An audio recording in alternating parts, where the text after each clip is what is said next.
Selamat sore Pak Bapak-Bapak dan Ibu-Ibu. Saya merasa senang sekali hari ini kita bisa kembali bertemu di ruangan ini. Itu yang pertama. Yang kedua, saya mengucapkan selamat datang kepada Pak Gray. Pak Gray Zain merupakan tamu kita pada hari ini. Ada tamu juga yang kita tunggu, Bapak Dr. Gusde. Mudah-mudahan sebentar lagi beliau akan hadir bersama kita. Dan kita akan meminta sedikit komentar dari beliau tentang IINTOA tentu saja. Lalu juga Pak Freddy Nayawan yang akan juga bercerita dengan kita pengalaman yang indah, bagaimana hidup di sebuah hotel yang dikunci kamar dan jendelanya. Bapak dan Ibu, seperti biasa kita akan mempergunakan waktu ini dengan sebaik-baiknya sampai jam 5. Kalau lebih ada hal-hal yang perlu kita bicarakan sebanyak-banyaknya. Lalu selanjutnya saya minta Pak Riki akan bercerita sedikit kepada Pak Gray siapa kita dan apa yang kita lakukan ke depan dan atau yang sedang kita lakukan hari ini dan apa yang telah kita lakukan beberapa bulan dan malah sampai 1 tahun yang lalu. Silakan Pak Riki. Terima kasih Pak Ketua. Selamat sore Pak Gray, Pak Freddy. Bicara kita hari ini. Pak, selamat sore teman-teman di IINTOA yang setia ikut acara webinar kita yang dilakukan setiap hari Jumat. Jadi seminar kita ini adalah seminar yang ke-54. Jadi kita ini selalu mengadakan webinar ini setiap hari Jumat antara jam 3 jam 5 sore. Itu dimulai dari bulan Juni tahun 2020 lalu. Itu hampir tanpa absen, boleh dikatakan, dengan menghadirkan beberapa pembicara.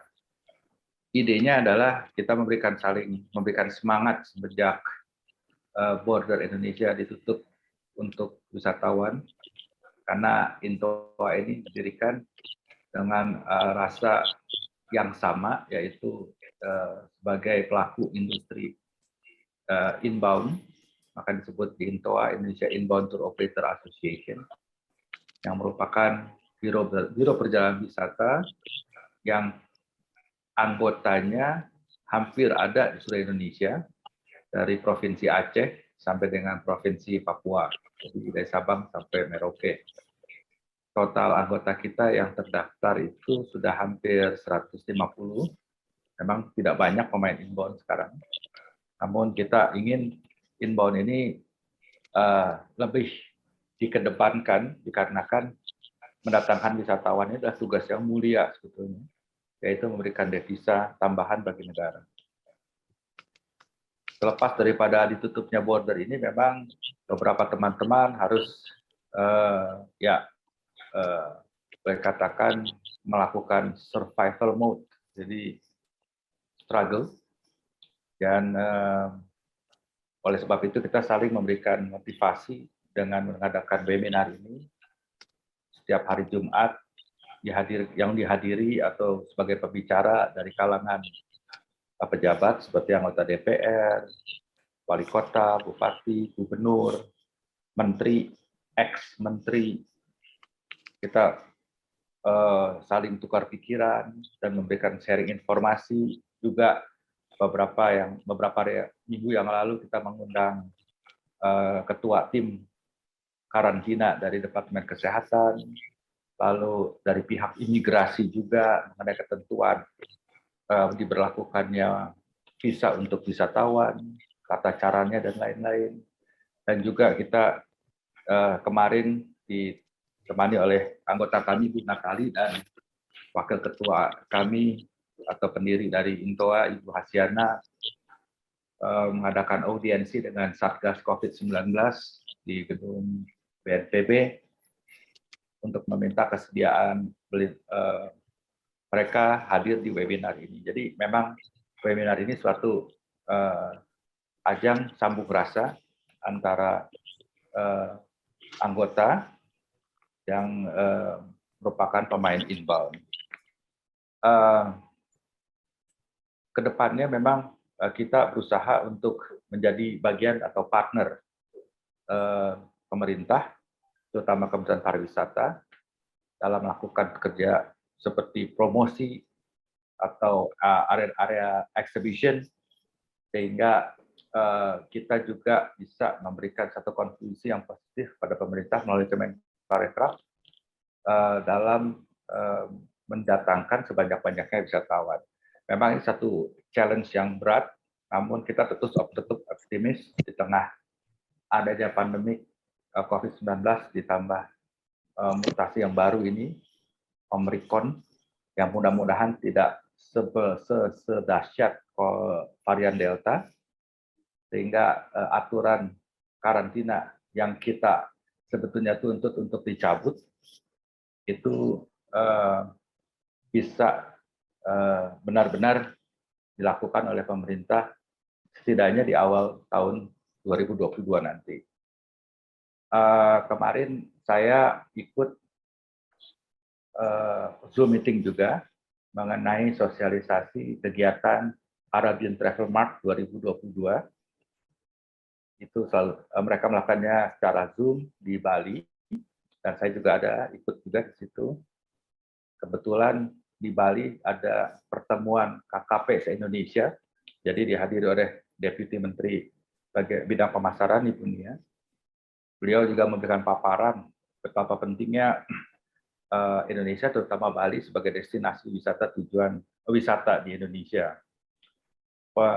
Yang jadi permasalahan adalah memang sulit untuk memberikan pengertian kepada pemerintah, terutama birokrat, apa itu peran Biro Perjalanan Wisata. Karena mereka berpikir kita ini hanya travel agent, jualan tiket, dapat komisi dari tiket, jualan voucher hotel, dan lain-lain. Jadi tidak melihat secara keseluruhan, yang mana sebagian besar boleh katakan 70% wisatawan yang datang di Indonesia itu diorganize oleh kami-kami ini yang merupakan anggota INTOA.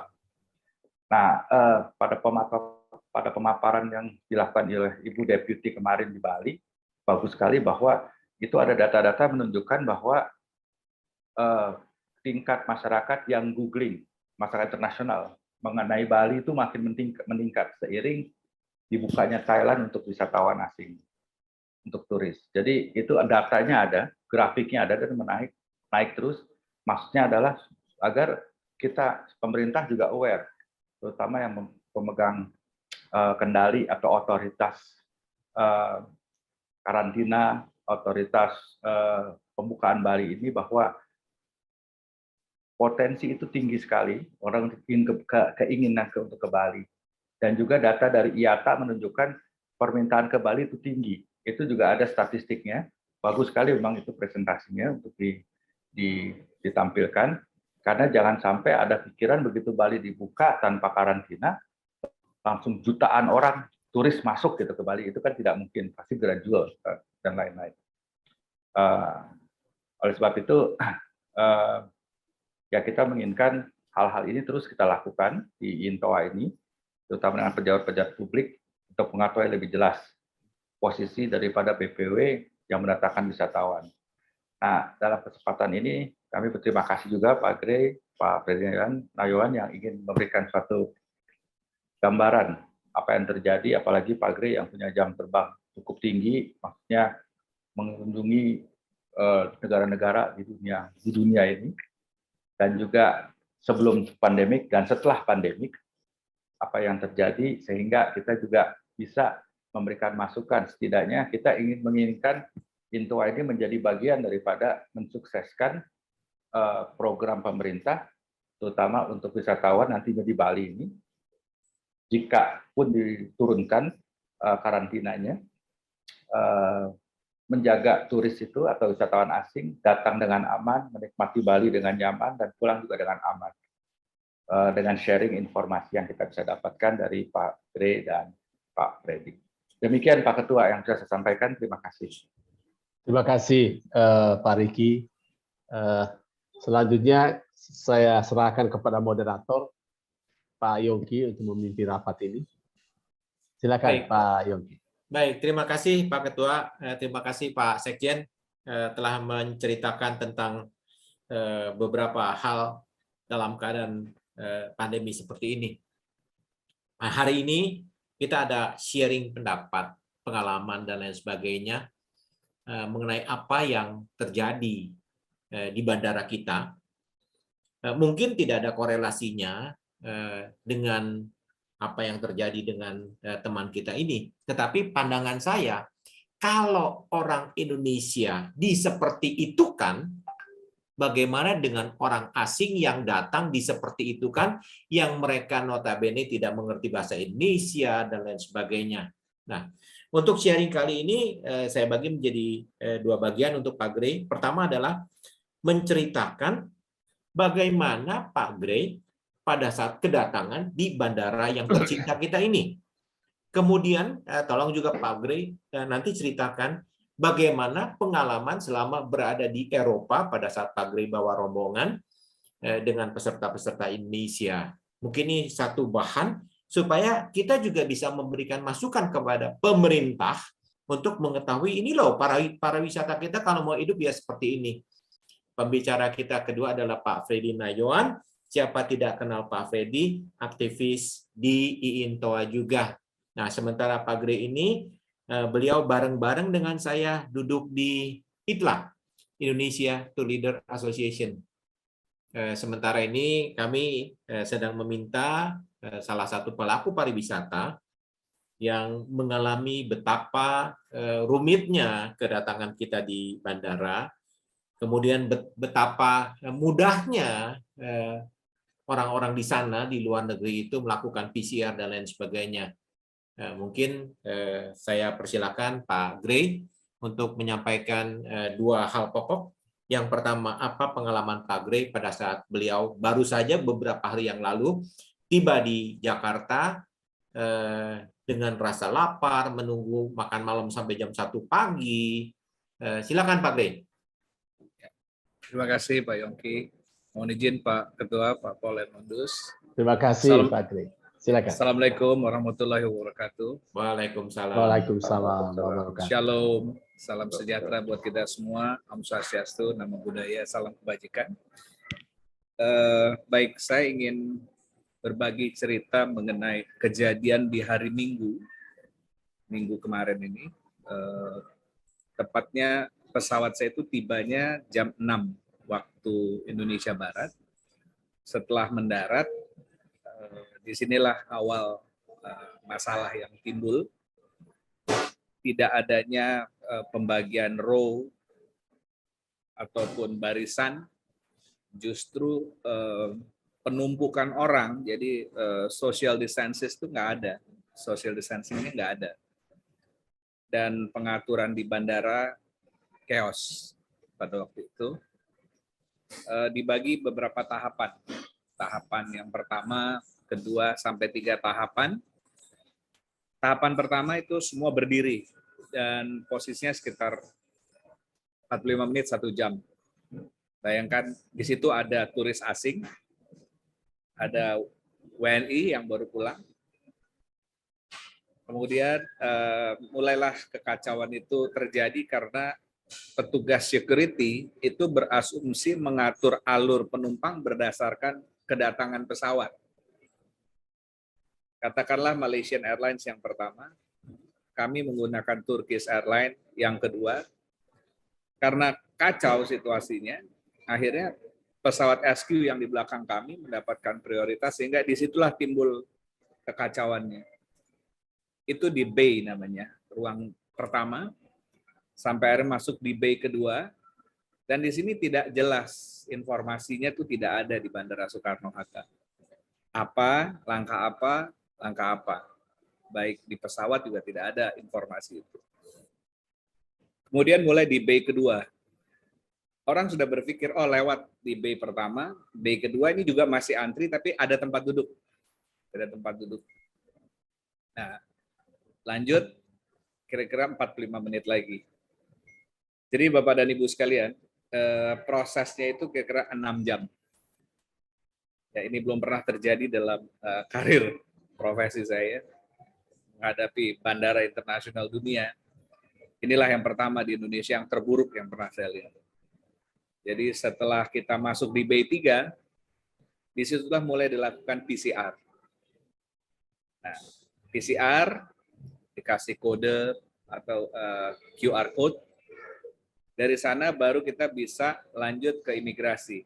Tahapan ke imigrasi berjalan lancar. Sampai lewat imigrasi masuk ke klaim bagasi masih lancar. Nah, sekali lagi tidak ada informasi yang jelas.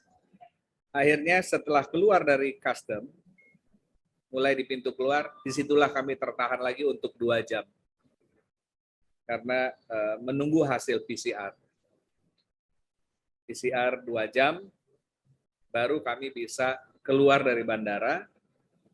Nah, sebelumnya yang perlu diketahui, suasana di dalam tadi, itu petugas security maupun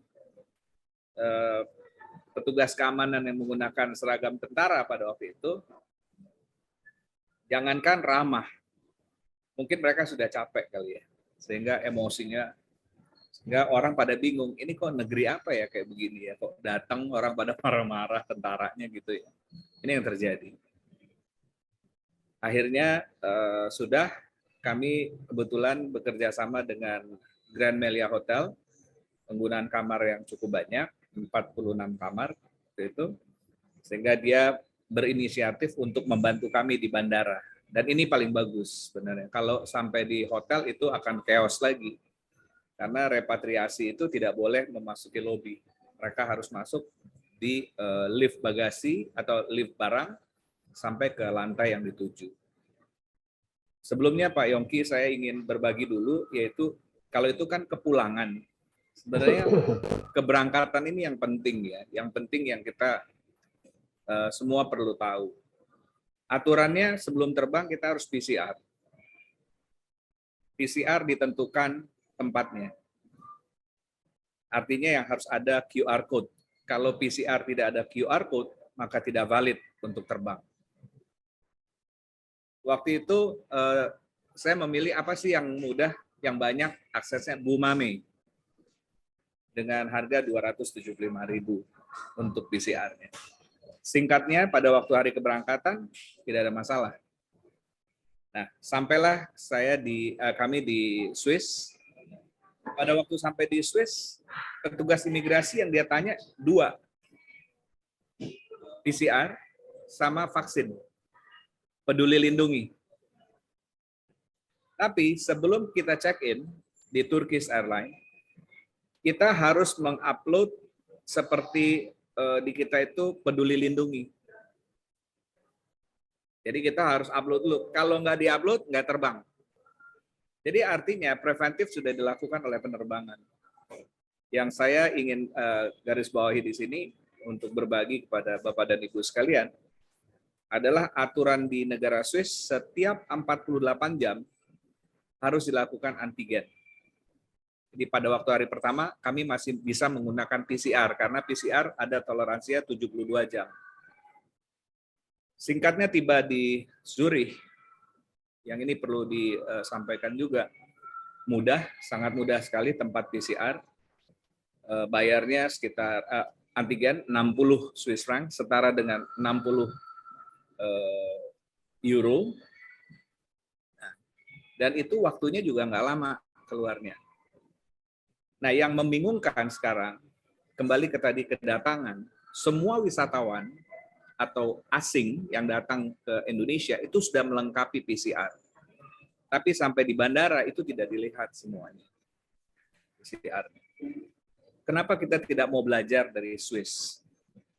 Belajarnya begini, PCR dilakukan di Indonesia, kita bisa terbang, sampai di negara Swiss, waktunya sudah habis maka kita harus antigen.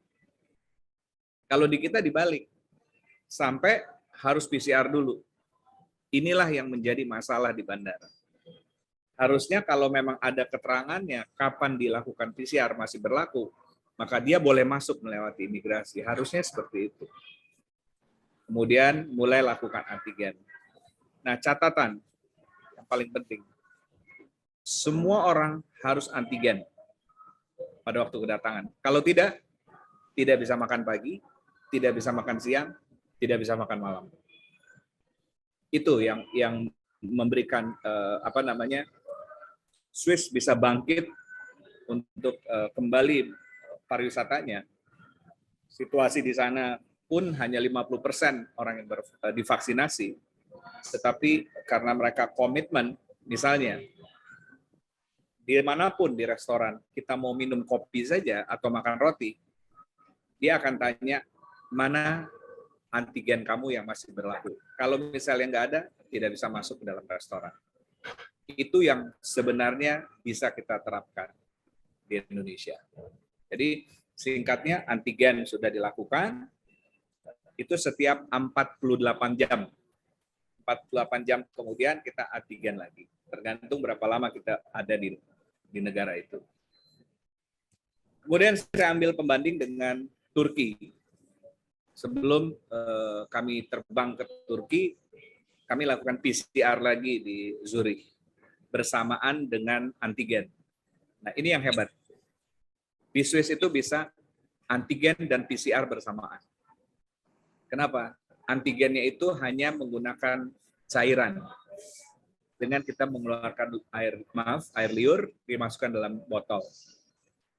Hasil antigen ketahuan dalam waktu 30 menit.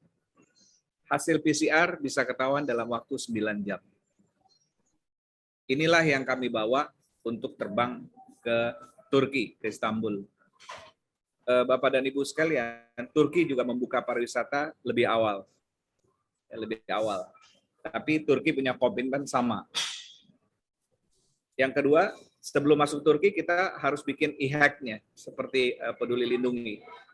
Nah, itu yang dia lihat waktu check-in dari Zurich, mana bukti kamu, kemudian mana PCR kamu, mana vaksinasi kamu.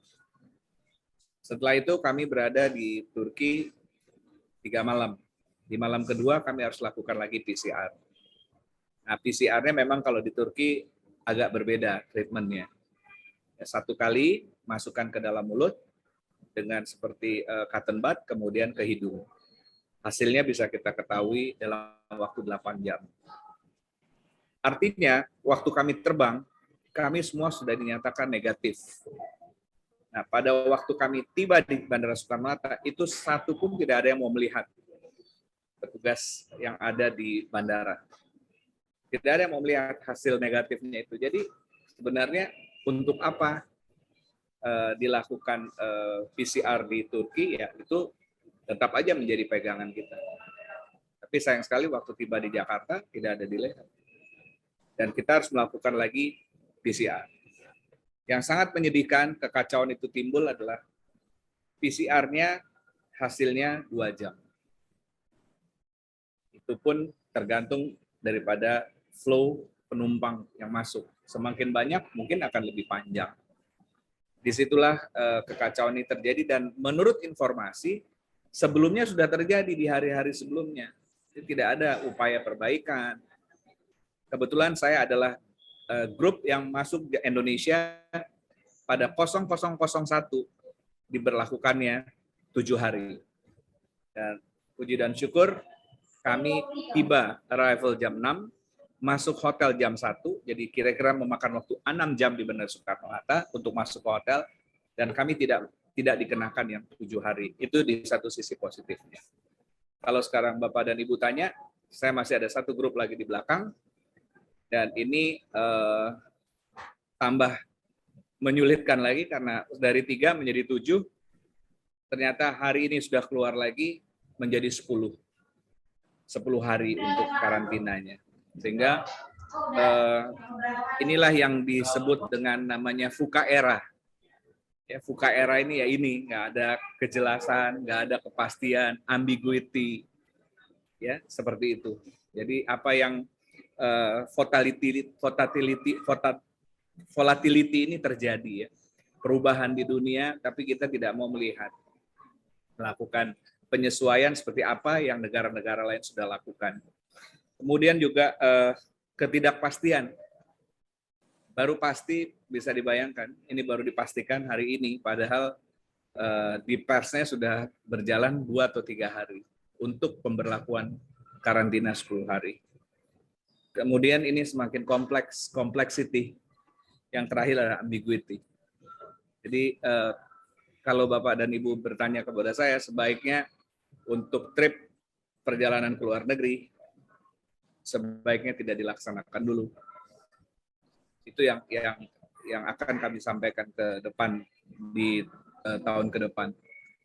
Selama tidak ada kepastian, maka akan menyulitkan. Pertama, biaya yang kita hitung tidak adanya, katakanlah antigen ataupun PCR, tiba-tiba muncul. Itu yang terjadi di Belanda. Pada waktu grup berangkat, tidak ada aturan 1 kali 24 jam. Belanda memperlakukan antigen 1 kali 24 jam. Demikian Pak Yongki, mungkin kalau ada yang akan ditanyakan, bisa saya berbagi lagi. Baik, terima kasih Pak Gray. Cerita yang sangat menarik. Ada satu kesimpulan saya, sebetulnya pada saat-saat seperti ini, yang dibutuhkan bukan hard work, tapi smart work. Dengan IT dan lain sebagainya. Kita tunda dulu pertanyaannya. Teman-teman pasti ingin bertanya, karena dengan pertanyaan ini, dengan apa yang diceritakan Pak Gray, kita bisa memberikan kesimpulan urun remuk usulan kepada pemerintah, dalam hal ini sang penguasa. Kita dengar apa cerita Pak Freddy Nayawan, bagaimana beliau masuk di dalam kamar dengan makanan yang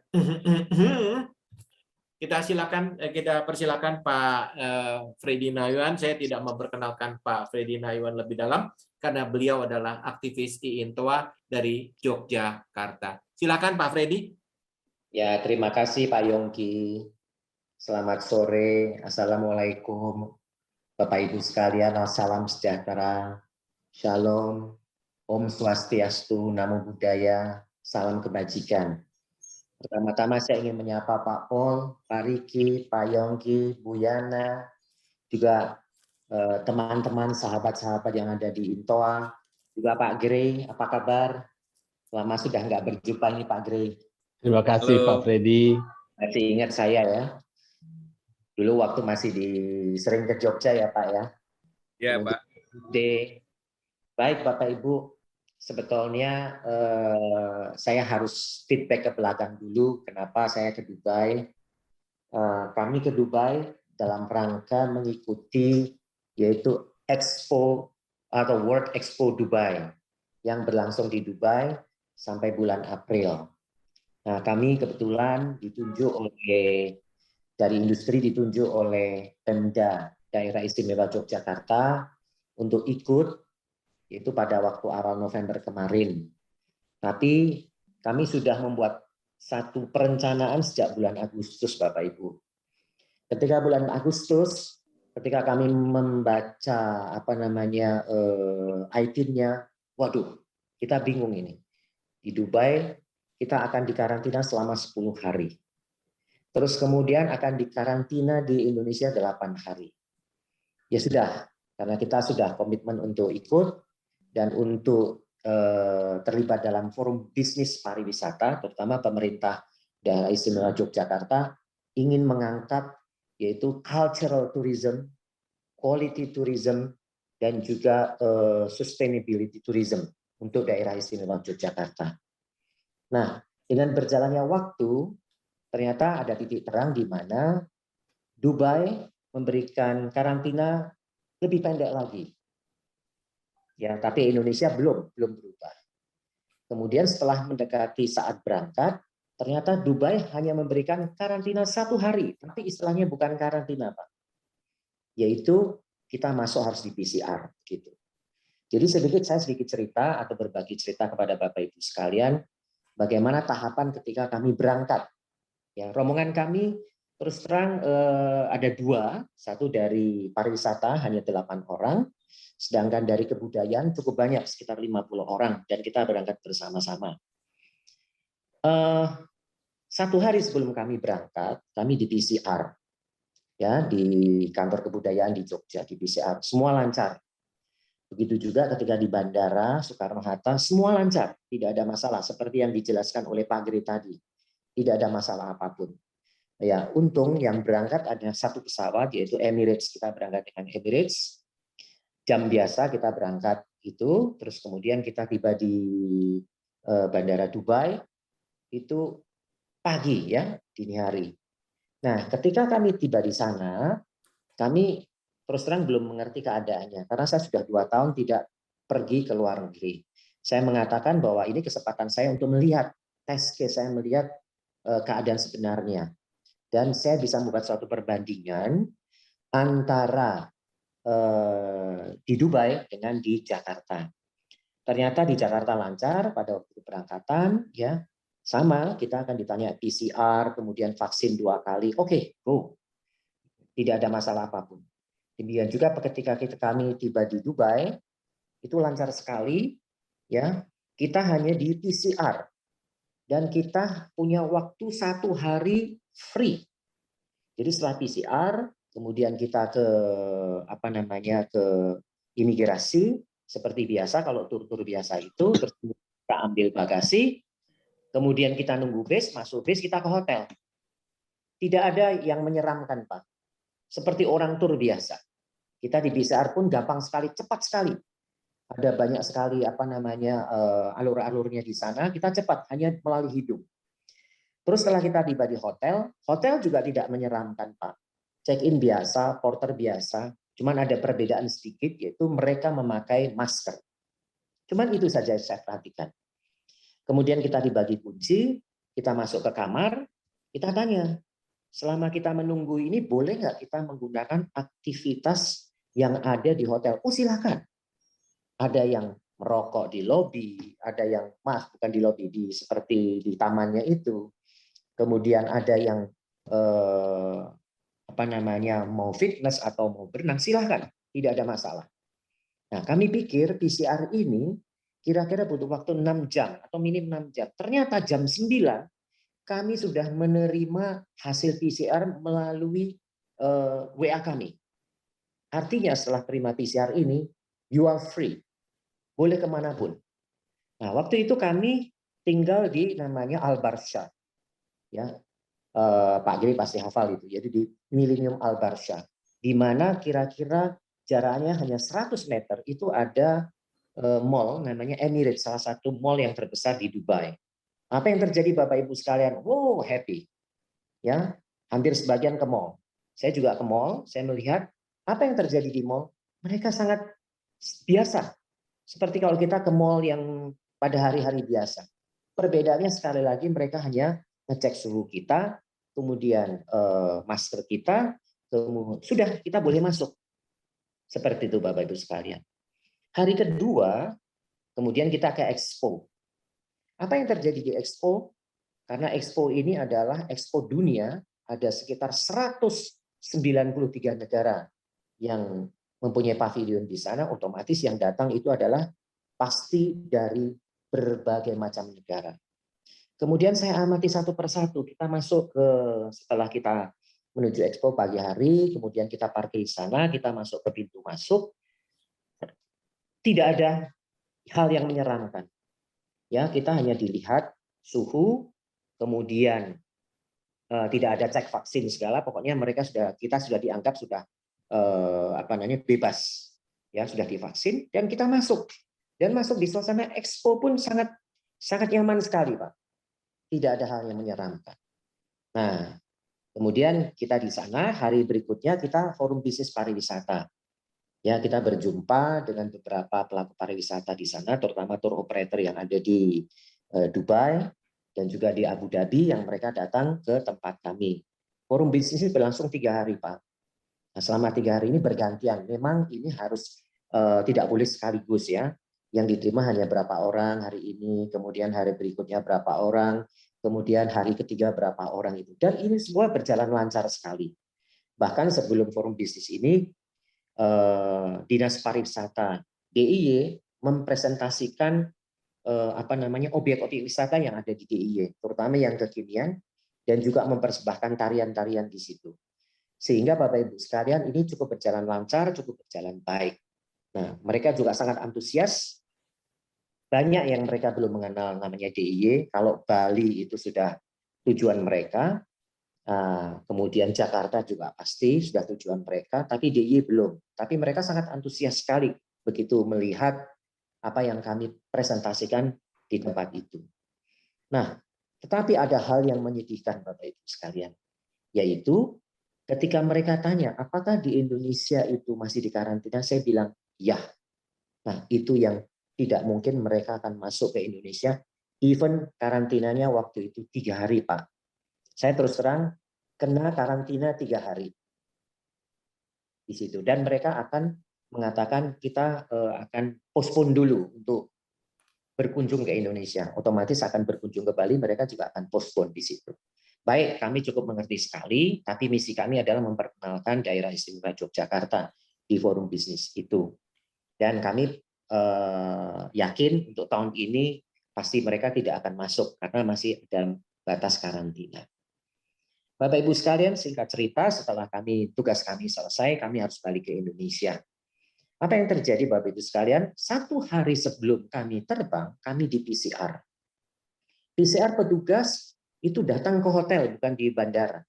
Petugas datang ke hotel, kemudian di PCR cepat sekali ya kerja mereka. Bahkan saya di PCR itu saya paling suka, Pak, Ibu. Kenapa? Karena hanya dengan seperti cotton bud itu masuk ke hidung. Nah, padahal hidung saya itu kalau dikasih cotton bud ini geli. Bahkan saya bilang, kenapa kok cuma 1 lubang? Saya kepengen 2 lubang, saya bilang gitu. Tapi istilahnya cepat sekali. Dan dalam waktu 6 jam sudah keluar hasil PCR.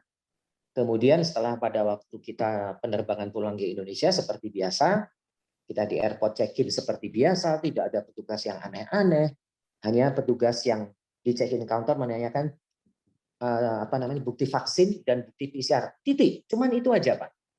Ya, bukti vaksin 2 kali dan bukti PCR. Kemudian kita terbang sampai di Jakarta. Nah, sampai di Jakarta ini hampir mirip seperti yang diceritakan oleh Pak Giri. Tapi saya lebih beruntung. Kenapa lebih beruntung? Karena yang datang hanya 1 pesawat, yaitu Emirates yang kami terbang dengan Emirates. Tapi saya penasaran sekali. Bagaimana ini kalau misalnya ada 2-3 pesawat? Saya tanya petugas, Pak bagaimana? Wah, Bapak beruntung. Itu kemarin 3 pesawat, udah chaos sekali di sana. Bapak ini beruntung. Jadi ini hanya grup Bapak saja. Oke, kita kemudian sama seperti yang diceritakan oleh Pak Giri, kita harus antri dulu. Nah, antri pertama ini cukup lama, Pak.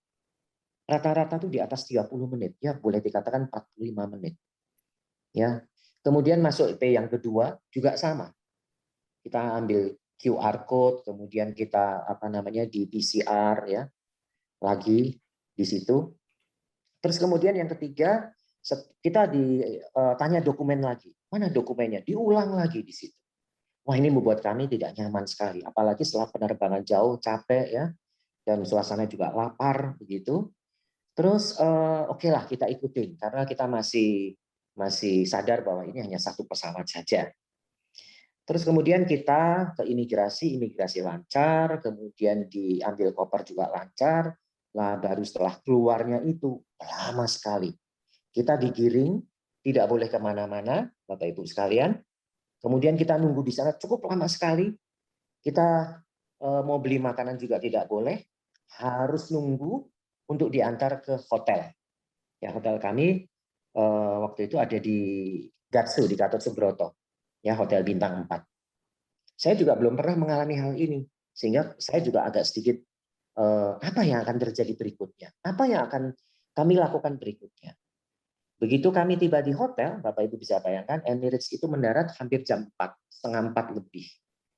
Kita itu dengan proses yang begitu panjang, sampai di hotel itu jam 9 lebih, boleh dikatakan setengah 10. Jadi berapa itu? Setengah 4, setengah 5, setengah 6, setengah 7, setengah 8, setengah 9, setengah 10. 6 jam. Antara 5 sampai 6 jam. Cukup panjang sekali. Begitukah kita di hotel, apa yang terjadi? Kita untuk masuk ke kamar pun kita diantar. Tidak seperti biasa, Pak. Kita terima kunci, begitu. Oke, kita naik ya. Gitu. Tidak. Disuruh nunggu dulu, satu persatu kita diantar ke atas. Begitu diantar ke atas, kita tanya, boleh nggak kita pesan makanan? Oh, sudah ada makanan, Pak. Itu di depan kamar. Saya lihat memang sudah tersedia satu piring, kemudian ada nasi, ada lauk, ada sayur, kemudian ada buah, ditutup dengan plastik cling pack. Waduh, makanan sudah ada ini, kita sudah lapar. Tapi begitu saya lihat nasinya, udah keras, Pak. Hotel bintang 4 yang ekspektasi kami waktu sebelum berangkat itu gimana ya, kita mau bintang 4 atau bintang 5 yang kita ambil. Gak mungkin bintang 3. Oke lah, kita bintang 4 sepakat. Karena bintang 4 kita tahu lah, pasti akan memberikan sesuatu yang lebih baik. Gitu. Nah, akhirnya saya terus terang hanya makan karena lapar, ya makan apa adanya di situ. Saya tanya ke reception, saya ingin makan burger nih, bilang gitu. Bisa nggak? Oh, tidak bisa, Pak. Harus pesan yang ada di sini, yang dari hotel. Jadi tidak boleh barang-barang dari luar masuk. Saya iseng-iseng keluar kamar, kemudian saya pencet lift. Liftnya nggak jalan, Pak. Jadi seperti kita itu benar-benar di kamar nggak boleh keluar. Kemudian saya tanya lagi, ini kamar apakah besok dibersihkan bagaimana? Jadi selama tinggal selama 2 malam atau 3 hari 2 malam, itu kamar tidak dibersihkan. Kemudian saya bayangkan kalau misalnya sampai 5 hari, 10 hari, atau 8 hari seperti sebelumnya, bagaimana kalau kamar tidak dibersihkan begitu? Jadi sangat tidak nyaman sekali di situ Bapak Ibu sekalian. Jadi kami masih beruntung, yaitu tinggal 2 malam di hotel itu, baru hari ketiga kita akan berangkat lagi untuk pulang ke Jogja, gitu. Jadi kemudian saya bayangkan juga, oh benar juga ya kalau misalnya ada klien kita entah dari mana, terutama kita bergerak di inbound, kemudian mereka dikarantina dengan servis seperti itu, kita nggak bisa apa-apa, Pak. Kita tour operator nggak bisa apa-apa. Ya serahkan aja kepada mereka. Pasti akan komplain, Pak. Itu pasti. Maka saya mengambil satu konklusi, nggak mungkin lah untuk mereka datang ke tempat ini walaupun dibuka seperti apapun. Karena ya satu di bandara mereka akan cukup lelah sekali, terutama kalau penerbangan dari Eropa. Misalnya Pak Pol ada tamu dari Amerika atau Pak Riki dari Prancis gitu, atau Bu Yana juga dari Eropa, pasti mereka akan capek sekali. Capek. Dan yang Bapak Ibu yang terakhir, saya tidak bisa membayangkan kalau sampai 10 hari lagi. Sudah pariwisata sudah sampai titik yang paling bawah, terutama untuk inbound ini.